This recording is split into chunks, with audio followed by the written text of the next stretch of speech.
Төвөрг нуурын орд нь Монгол улсын ерөнхийлөгчөөр ажиллаж ирсэн улсын их хурлын гишүүн Алтмаагийн Баттулгатай хамааралтай талаар мэдээлсэн. За энэ үндэстэн дамнуулсан олон схем үүсгэсэн энэ хутгсан асуудлаа шийдэх 7 хоногийн хугацааг тухайн үед бол олгож ирсэн. Өнөөдөр 7 хоногийн хугацаа дуусч байна.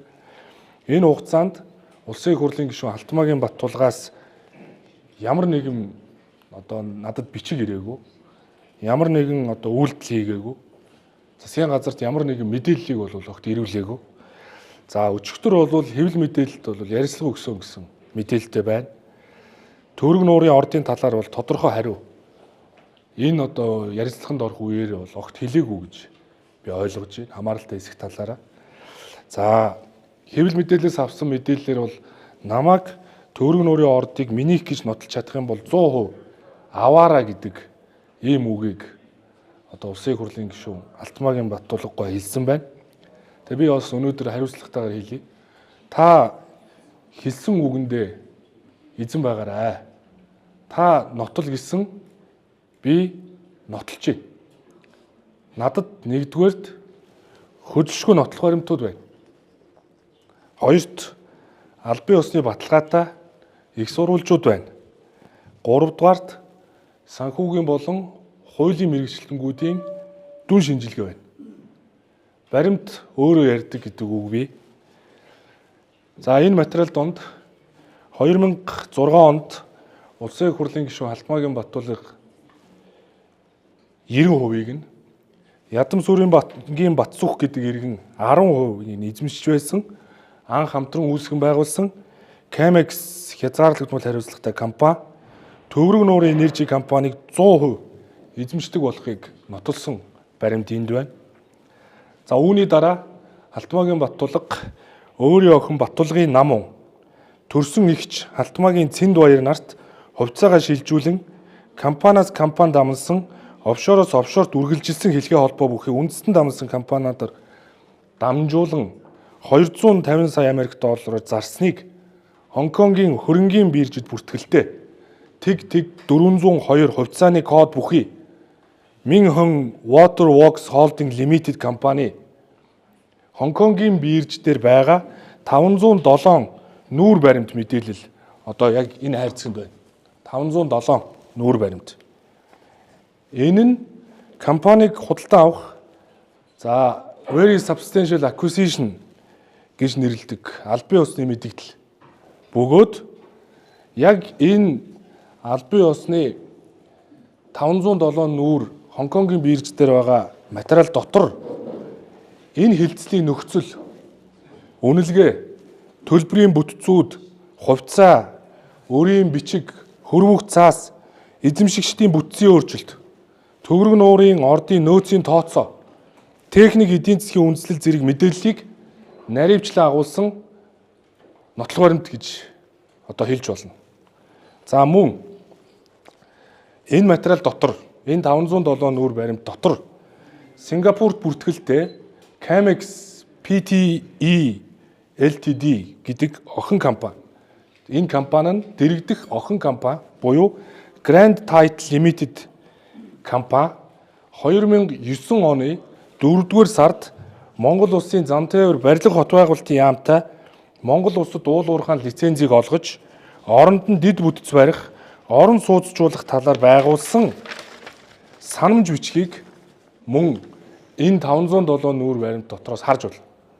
Энэ санамж бичиг нь юу вэ гэвэл 2009 онд улсын их хурлын гишүүн Алтмаагийн Баттулга тухайн үед зам тээвэр барилга хот байгуулалтын сайд байхдаа өөрийнхөө компанитай өөрөө сайд байхдаа өөртөөгөө гэрээ байгуулсан баримтыг 507 нүүр баримтаас та бүхэн харж байна. Хоёрт энэ хайрцагт энд хувьцаа шилжсэний дараа Minhong Water Works Holding Limited компани нэрээ монголчилсан байдаг.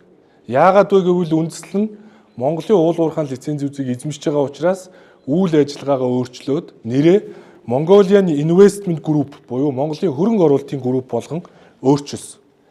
Энэ Mongolian Investment Group гэдэг компани 2013-аас 16 оны санхүүгийн тайлан байгаа энэ дотор. Энэ санхүүгийн тайлан холбогдох байгууллагуудаас нь авсан. Мөн дараа нь 3 дахь удаага ахин нэрээ өөрчилсөн байдаг энэ компани. Нэрээ өөрчлөхдөө Peace Map Holding Limited болгосон. Peace Map Holding Limited компани 2013-аас 2016 оны санхүүгийн жил бүрийн тайланг мөн энэ хайрцагтай материалаас харж болно. За 3-т. За одоо энд хавцалдсан байгаа материалууд.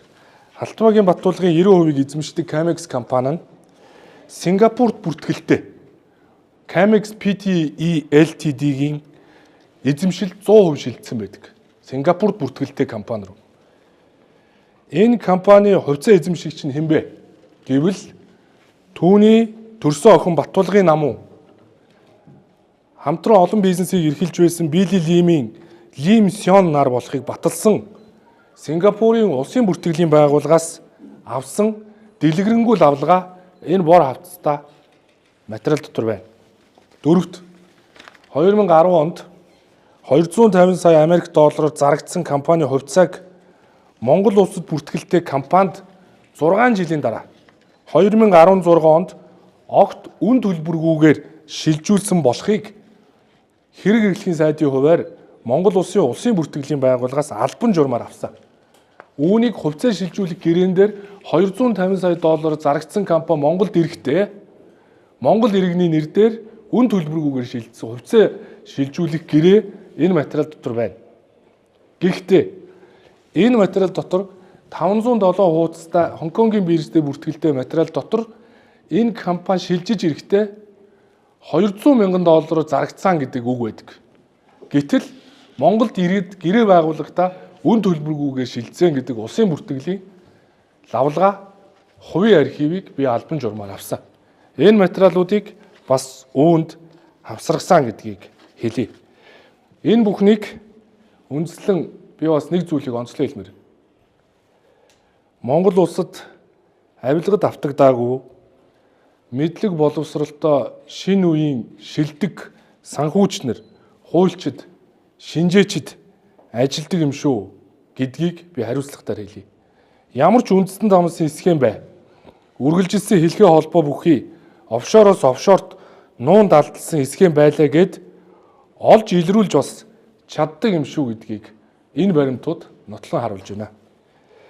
Энэ бүх баримт нотлогоонд үндэслээд засгийн газрын өнөөдрийн хуралдаанаар Төгөрөг нуурын ордод 4 тусгай зөвшөөрлийг эзэмшигч Төгөрөг нуурын энержи компани хувьцаа эзэмшигч Camex хязгаарлагдмал хариуцлагатай компани нь 1-дүгээрт татвар төлөхөөс зайлсхийсэн. 2-дүгээрт мөнгө угаас. 3-дүгээрт залилсан.